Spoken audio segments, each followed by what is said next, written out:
thing we got to worry about. You were very aggressive in working with somebody across on the other side of the aisle trying to get a bipartisan resolution to condemn this wacky QAnon conspiracy that has led to some violent actions by some of these believers. And of course, there's Marjorie Taylor Greene, the Republican candidate for Congress in Georgia that's likely to become a member of Congress.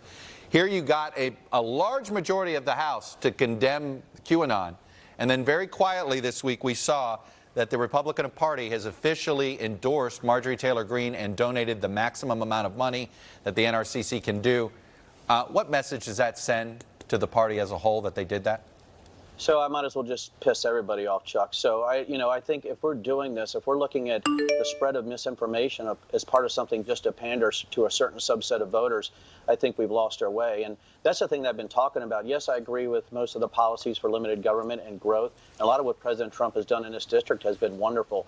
But when we start to actually represent as a party that's part of this, anti-Semitic conspiracy theory that, believes that there's some kind of pedophilia cabal, on the Democratic side of the House, I think we're in for a rough ride. And I just wish we could stick to policy, because if we stick to policy, it's almost impossible to vote for Joe Biden, but we're not. And I guess I scratch my head as a former intelligence officer, Chuck, is what are we doing here?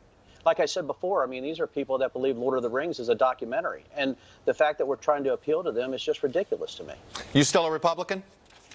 I tell you what, I'm a Republican, what I thought a constitutional Republican was, but the way the GOP going in Virginia, it's very difficult for me to stay with any party. Right. I believe the duopoly is really, the two-party system is really failing the American people right now. All right. Congressman Denver Riggleman, a Republican from as I said, from the Charlottesville area in Virginia. Thanks for coming out and sharing your perspective with us, sir. I appreciate it.